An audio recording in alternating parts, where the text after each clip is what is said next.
Do do do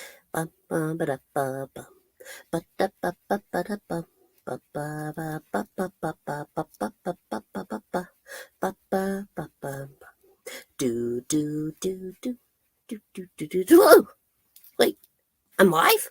Oh, hello everybody. My name is Puppetine from I Love Puppets here on I Love Puppets to discuss, you guessed it, The Bad Batch. So you can see the logo right here. It's all fancy and its own little screen and everything. Isn't that nice? Well, I didn't expect a second episode this week. I'll be perfectly honest. We got a special series premiere on May the 4th, and I expected every other week to have an episode coming out on Friday. That is the typical Disney Plus release day. Well, I was wrong. It does happen from time to time. You know, a puppet can't always be right. And this is one of those times. Well, watching this second episode, it was a surprise to be sure, but a welcome one. And watching it, I didn't know exactly what to expect. Where we left off in the last episode, the Bad Batch team obviously is on the run. I believe the name of this episode is Cut and Run. And it's going to be funny here. You'll just have to wait and see. The Bad Batch are going to an old friend of one of the crew, and turns out to be a deserter. And this deserter, well, if you are a fan of the original Star Wars, the Clone Wars animated series, you're going to know who this is. This is Cut. Now, Cut was a clone who deserted the war early on. He didn't see the point in fighting. He didn't see it as his war. And he eventually met a lovely little Twi'lek woman and who had some kids, and they started a farm on some distant planet. Where we catch up to them here, the kids have grown. I'm going to speak about their design for a minute. In the original, they had that, of course, swirly kind of weird edge texture the original Clone Wars animation had. But in here, they lose something that they had before. They seem to be half human, half Twi'lek. In this, they seem more Twi'lek, and I am seeing less and less human in them. Maybe they decided to cut that out. We know that, well, at least I've learned that Cut isn't actually the father, which is a little disappointing, but it's fine. I just wish that they kept some kind of a hint that they are supposed to be the same. Because if you took a second look, you still wouldn't be able to tell that they are the same character. But that's just a little nitpick. Moving right along, Cut explains to the crew once they are inside that basically Rex, another person, actually the person we first met Cut with, he was there the day before and talked about the inhibitor chips. Hunter did not know about the inhibitor chips, and he is just learning this now, which I'm sure will come up later when they have to discuss Crossfire. He's not in this episode at all. And the Bad Batch basically agree to help Cut take his wife Sue and her kids and get him off planet.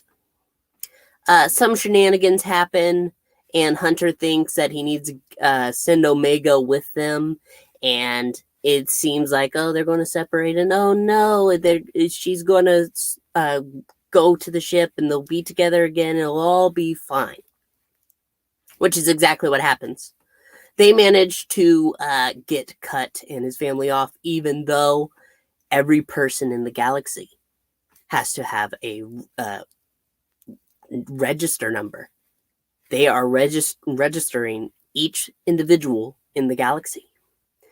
I think Echo actually makes a comment about this. He says, us clones, we were fighting so hard to get our own names, and now everyone in the galaxy is getting a number. You kind of do feel that. And I wish we had more moments like that. But it's early days.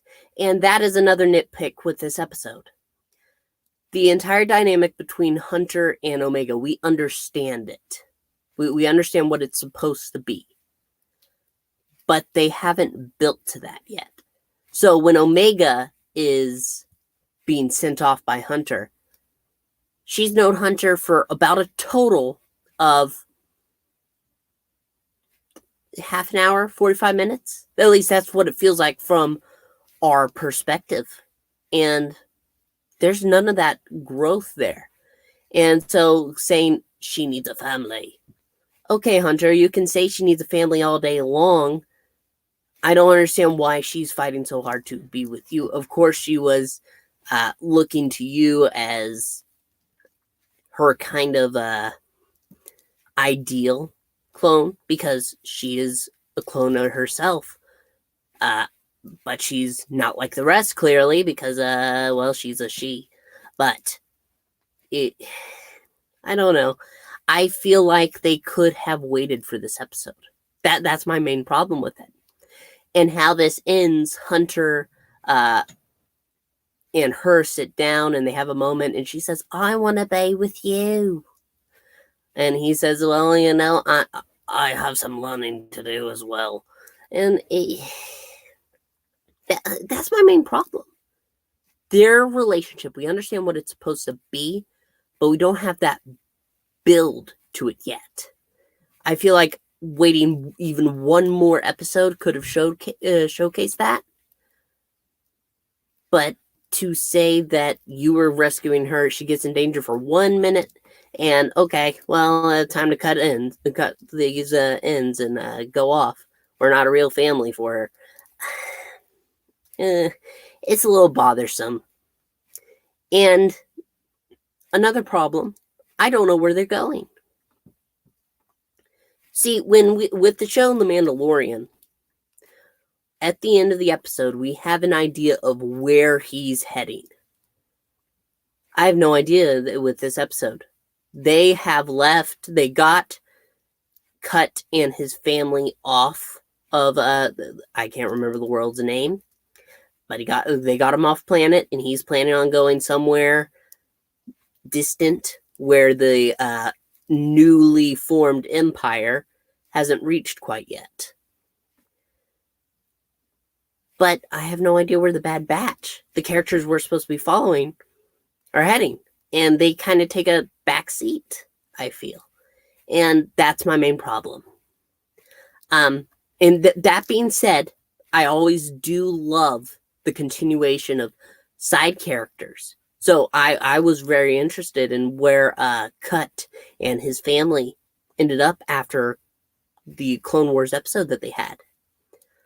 And now we do get to see some of that. And that's always nice. But when you're starting a series, The Bad Batch, you got to focus on The Bad Batch a little more before you go ahead and try to continue a side character from the series beforehand. At least that's my feelings. That being said, yeah, it was enjoyable. It had problems, but early days, and we're going to have to see where they go from here. I believe I read recently that there's going to be at least 14 episodes, and that's always nice to hear. Honestly, I expected less, so if it's 14, it's a total win. That being said, I think it's about time I go ahead and wrap this up. If you are new here, please make sure you're subscribed. We're going to be reviewing this series all the way through. If you aren't new here and you've been here before, please make sure to like this video. We want to fight the algorithm. YouTube wants to keep the puppet down. We will not let them. And finally, leave a comment. If you're watching this after, go ahead. We want to know your thoughts here on I Love Puppets, and we will absolutely respond and bring them up next time. I think that about covers it. I want to thank you all so much for watching. And I hope you join us next time, maybe even live. Don't know, it depends on the time. I'm Puppetine. One last time. Thank you so much. And bye! do, do, do, do, do, do.